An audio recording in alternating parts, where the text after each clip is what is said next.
This is a story about a secret team of assassins that pose as Christian mimes. So we're going to see what I can do with this story. A little bit of a tongue-in-cheek kind of adventure story here. This one is not for younger readers. This one is for adults. But we'll see if I can make some improvements to this story, and maybe you'll enjoy hearing it as it's read.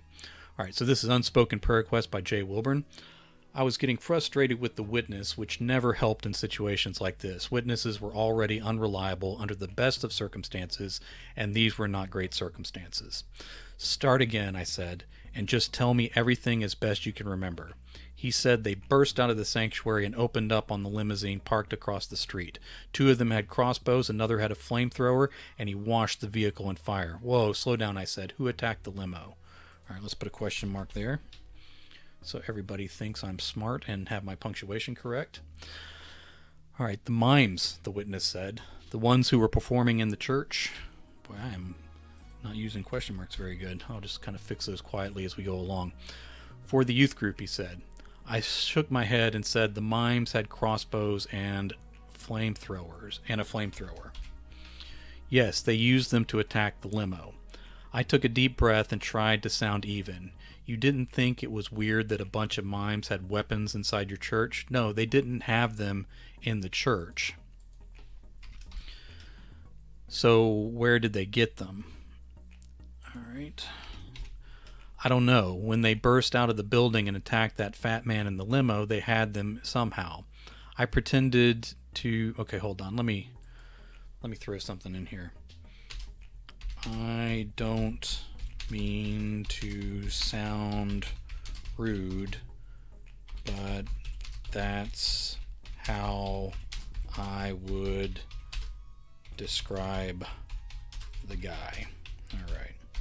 So now we have an excuse for this guy to be rude about the guy being fat.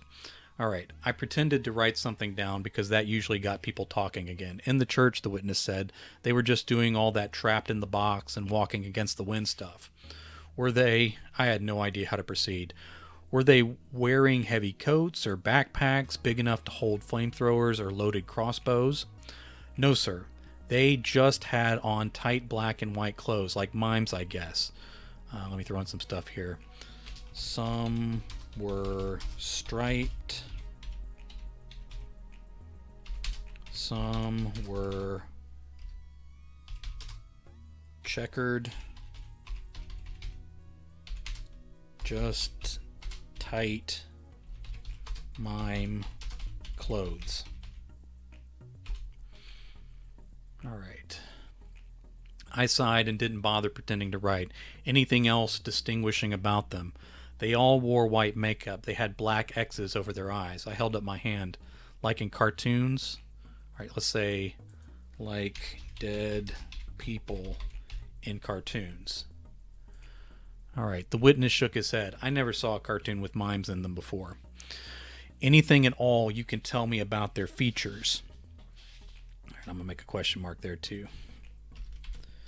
Okay, the witness thought for a moment. That was seldom ever good. He finally said, one had a checkered scarf, another wore a top hat, but that fell off when they started climbing the building with grappling hooks. I cleared my throat and said, grappling hooks? He nodded as if that was all the information I needed on the subject. They climbed the church with grappling hooks, I pressed. The witness shook his head and squinted like that was just ridiculous. No, the office building across the street. Was this during the flamethrower attack? Sort of, the witness frowned. It was more in response to all those guys in masks coming out to shoot at them. He waited patiently for me to process that. What guys in masks? The car was on fire. Some of them pulled the fat guy in the suit out. The rest fired back. The mimes pulled him out? No, the guys in masks. They were shooting at the mimes. What kind of masks? All sorts. Halloween masks, rubber masks. I think one might have been like porcelain. Others were like those masks for your eyes that people wear at fancy parties. They were bright colors and glittered. What else can you tell me about the masked men? They wore suits. What kind? Like business suits? Are you asking me or telling me? The witness thought, shrugged, and said, I don't know. Nothing else he said summed up the day quite as well as that. So, three mimes with crossbows and a flamethrower fought how many guys in masks and maybe business suits? The witness took a deep breath and said dozens of masked men, but there were way more than three mimes. How many? He shrugged. Way, way more. Can you estimate how many mimes were involved in the attack on the limo? He thought and shook his head. A lot. How many were in the church? That's the thing. Now he sounded excited. I didn't like that at all. I never could tell. They came on and off the stage so much and so quickly during their act, I couldn't tell if it was a new mime in new clothes, costumes, or the same mimes. What was the largest number you saw on stage at any one time? A lot. I pretended to write, but mostly to calm myself down. Okay, who did you talk to? What do you mean? When the mimes arrived at your church, before they burned up the limo, who did you talk to? Like, you mean my wife, my kids, the pastors? No, when they came... Hold on, let me fix that word. No, when they came to set up for their act. Who did you speak to from their group, and what was said? He gave me that incredulous look again. Mimes don't talk. Not even backstage, not even to get paid. They were very committed to their act, he said, and we prepaid. Okay, they were very committed to their act. Let's say, comma, never broke character, he said, and we prepaid on the website.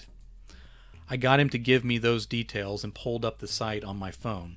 To keep him busy, I told him to start again from the point the mimes turned deadly. They burst out of the church and attacked the limo like I told you. Okay, let me put a period there, sorry. Alright, then the masked men came out of the office shooting. They pulled the fat guy from the fire. The mimes fired grappling hooks and scaled the building. Well, not all of them. Some still fought from the street. The site looked normal to me. It was a Christian mime troupe that booked events. There were Bible verses on their site. There was a pay portal, contact information, testimonials. Okay, let me put something here. No testimonials mentioned turning into killer assassins during their act. I started doing screenshots in case the site was pulled down. All right. The witness continued. Then more of them skydived onto the building and started dropping those smoke bombs. I looked up from my phone. Who skydived? More of who? Mimes, he said. More mimes skydived in. On the building across the street. And the church this time. You can see the holes in the steeple where the masked men... Mimes dropped from the sky, I said. Like commandos coming in for reinforcements. Yeah, I guess. I think all the mimes were together. There was a lot of smoke at that point, and I was taking cover with the youth group and volunteers. I looked at the ceiling, maybe hoping an answer might drop from the sky for me. When did the front of the office building come down? The witness snapped his fingers and pointed at me like this was the best part. The grappling hook swung away. The ones on the... Oh, here we go. I need to make this sentence make sense. That's always a goal of mine in editing. Make the sentences make sense. The ones on the grappling hook swung away from the building, all except two. That one with the checkered scarf I told you about. Did he have the flamethrower? No, he was fighting with an umbrella. I knew I was going to regret it, but I asked. Using it like a sword? The witness said no, he was shooting darts with it. Any of the masked men who got hit had to be dragged away. Probably sleeping darts, right? Has to be, I said. So this guy blew the front off the building across the street. Him and the kid. The kid? That's right. Too long of a pause. I said, explain the kid to me. He was part of the mime troupe, painted face and everything. Really big X's over his eyes. He had longish blonde hair, and of course, those devices they attacked the office. They attached... Here we go. Let me fix this. They attached to the office that blew the front off it. off, we'll say off of it. That runs smoother off the tongue. All right. How old was this kid mime explosives expert? I don't know, 8, maybe 15. 8 or 15. How tall was he? Okay, let me change this. They can't both have the same. Let's have him say, well, could have been 3 feet maybe. It's hard to tell with him so high up in the air and all that smoke and glass everywhere. Okay, all right then. What happened after the mimes blew the front off the office building? The ones with jetpacks flew from the roof of the church through the opening onto the higher floors. I scratched at my forehead and asked, what type of jetpacks are we talking about? I don't know any brand names, the witness said. Right, why would you? Go on. Where was I? The guy asked, like it was possible to forget the subject. Mimes, I said. Burned the limo, flew in from the sky, exploded the front of the building, jet packed in. I waved my hand for him to go on. Hey, thanks for coming in. Hello back to Germany. All right. He said the guys en masse were trying to get away. Cars ran up on sidewalks and away in every direction. Do you know brand names of cars by chance? See any plates? Sorry, lots of smoke. Right, go on. The masked men trying to get the fat man from the limo to another vehicle didn't make it. Some of the mimes carried them away. I couldn't tell if they were still breathing or not. What happened to the guy from the limo? The witness stared at me and asked, do you know who he is? Why the mime...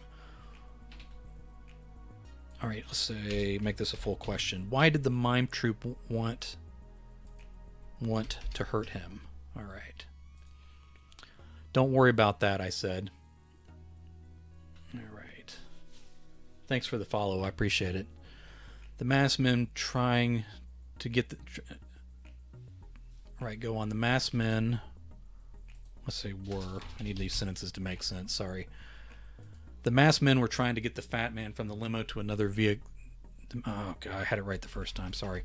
The masked men trying to get the fat man from the limo to another vehicle didn't make it. Some of the mimes carried them away. I couldn't tell if they were still breathing or not. What happened to the guy from the limo? The witness stared at me and asked, do you know who he is? Why did the mime troupe want to hurt him? Don't worry about that, I said. Just tell me what happened to him. I'm not sure the witness would believe me if I told him who the target was, but after everything else, he might. The witness said they clamped a hook to his belt. What kind of hook? I don't know. It was attached to a cable that went up into the sky. A cable to the sky. Yes, a steel cable. Yes, sir. Then what? The fat man flew away with the mimes. On the cable? It must have been attached to an airplane or something. Maybe the same one who dropped in the second wave of mimes. They held on to him and the cable, and they flew away into the sky. All the mimes. Let me put a question mark on that. All the mimes. They all flew away on the cable with the fat man. All right, there we go. No, not all, but a lot. The kid, the guy with the checkered scarf, the one who lost his top hat, the woman with the pigtails, and a few others. Where'd the other mimes go? The witness pointed up and said, well, some of them had jetpacks, and the others, he shrugged, just gone. They were just gone. You didn't see which way? Mimes can't blend in so great, I said. Maybe if they took off their makeup, he shrugged. I closed my blank notebook and handed him a card with a number to the agency. I really hoped to never speak to this guy again, but I told him to call me if he remembered anything else. Okay. I made my way outside with glass crunching under my feet. Smoke hung in a haze for blocks. I swear it smelled like strawberries. Scrolling through pictures on the Unspoken Prayer Request Mime Troop webpage, I stopped on one, let's say, picture, or pic. Let's keep it pic. I stopped on one pic of a guy with a checkered scarf and a kid with blonde hair. Both had on thick makeup and X's over their eyes that I couldn't tell whether they were photoshopped X's or done with makeup. The photo was overexposed with stage lights washing out a lot of detail. Both the kid and the checkered scarf man waved with white gloved hands. The caption read, "Have a blessed day." I looked for the next witness with no real sense of hope that this was ever going to make sense. All right, there we go. So I hope you enjoyed that one. It read a lot better than I thought it would. When I first wrote it, I didn't know if I got it, but I feel pretty good about that one. That story, of course, being I guess you could call it crime fiction, but a humor piece, and I think it works all the way through. Good length, good pace, all of that kind of thing.